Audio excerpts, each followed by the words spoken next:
මේ බුද්ධ ප්‍රතිමාව නැති වුණා කියන්නේ තමයි තායිලන්ත රාජධානියේ අවසානයේ සනිටුහන් කිරීම.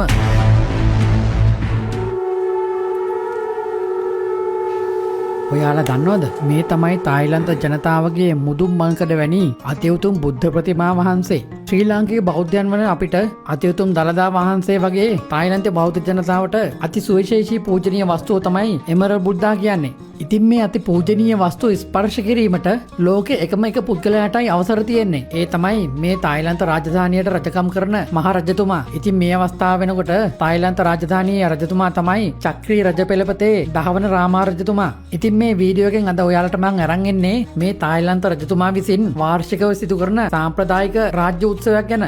ඒ තමයි මේ අති උතුම් බුද්ධ ප්‍රතිමා වහන්සේට සිදු කරන චීවර පූජාව.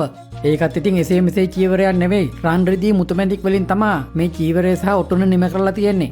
ඉතින් මේ බුද්ධ ප්‍රතිමාට පළඳන චීවර තුනක් තියෙනවා. ඒ තමයි වස්සාන ඍතුවට පූජා කරන චීවරය.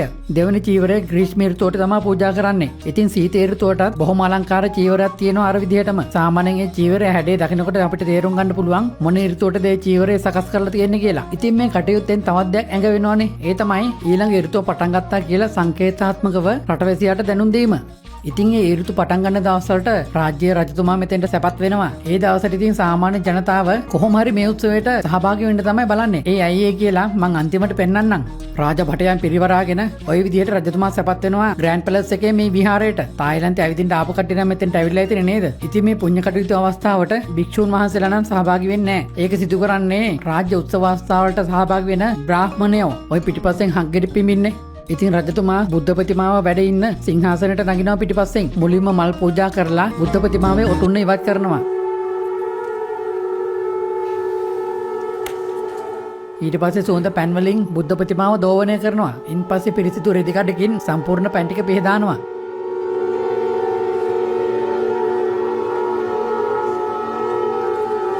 පසෝ ඉතින් එළඹෙන ඍතුවට තියෙන ඒ රන් ඔටුන්න පලඳනවා. ඉන්පස්සේ රජතුමා පහළට සැපත් වෙනවනේ. එතකොට ඔයාලා බලනවා ඇති කෝ චීවරය කියලා. ඒ චීවරේ නම් ඉතින් රජතුමාට පලඳ ගන්න අමාරුයි. රජතුමාගේ විශේෂ අනුමැතිය ඇතිව රාජ්‍ය සේවකයෝ විසින් තමයි චීවරය පලඳන්නේ. ඔන්න අර බුද්ධ ප්‍රතිමාව පිහදාපු රෙදි කැබැල්ල තියෙනවා නේද? ඔය රෙදි කැබැල්ලෙන් අර බුද්ධ ප්‍රතිමාව දෝවනය කරපු පැන් ටික ඔක්කොම මිරිකලා භාජන වලට තැම්පත් කරනවා. ඒ කටයුතු වලින් පස්සේ රජතුමා ඇවිල්ලා බුද්ධ වන්දනා කරනවානේ. ඉතින් අර තැම්පත් කරලා තිබුණ පැන් ටික නිකන් තියලා තියන්නේ නැහැ. රජතුමාත් ඒකෙන් අරගෙන එතුමාගේ හිසේ ගල්ව ගන්න ආශිර්වාදයක් විදිහට. පස්සේ එතුමාගේ රජ පරම්පරාවේ අයටත් පැන් වක් කරනවා. ඉන්පස්සේ රජවාසලේ മന്ത്രിලට ඉතින් මේ බුද්ධ ප්‍රතිමාවට එමරල්ඩ් බුද්දා කියවට ඒක එමරල්ඩ් නෙවෙයි. ඒ කියන විදිහට නිර්මාණය කරලා තියෙන්නේ ඉතා දුර්ලභ කොළපැහැති ජස්පර් කියන මැණික් කලකිල්ලු. ඉතින් අර බුද්ධ ප්‍රතිමාවට චීවරය පලඳනකම් මෙන්න මේ වගේ වැඩ කටයුතු මෙතන සිද්ධ වෙනවා. ඉතින් මේ බුද්ධ ප්‍රතිමාව විතරක් මේ තරම් විශේෂ වන්නේ ඇයි කියලා ප්‍රශ්නයක්ත් තියෙනවනේ නේද? පුරාවෘත්තයට අනුව මේ බුද්ධ ප්‍රතිමාව ලංකාවටත් වැඩලා තියෙනවනේ. මේ බුද්ධ ප්‍රතිමාව නිර්මාණය කරා කියන්නේ නාගසේන මහරහතන් වහන්සේනේ. පස්සේ ඉතින් ඒ ඉන්දියාව ඇතුළු යුද්ධ හේතුවෙන් මේ බුද්ධ ප්‍රතිමාව ශ්‍රී ලංකාවට වැඩම කරලා තියෙනවලු. පසෝ ඉතින් අවස්ථා පහකදී මේ බුද්ධ ප්‍රතිමාව යුද ගැටුම් නිසාම තැන් පහකට වැඩම කරලා තියෙනවා. අවසාන වරට ලාओසයේ තිබුණ යුද ගැටුමකින් පස්සේ මේ බැංකොක් අගනුවර කරගත් රාජධානියේ රජ වුණ පළවෙනි රාමා රජතුමා මේ බුද්ධ ප්‍රතිමා වහන්සේ වැඩම කරනවා තමන්ගේ රජමාලිගාවේ පිහිටි වප්පකෑව කියන විහාරයට. තායිලන්ත රාජධානියේ ස්වරීභාවය ආරක්ෂාව සහ වාසනාවේ සංකේතය ලෙස තමයි මේ බුද්ධ ප්‍රතිමාවට ගරු කරන්නේ.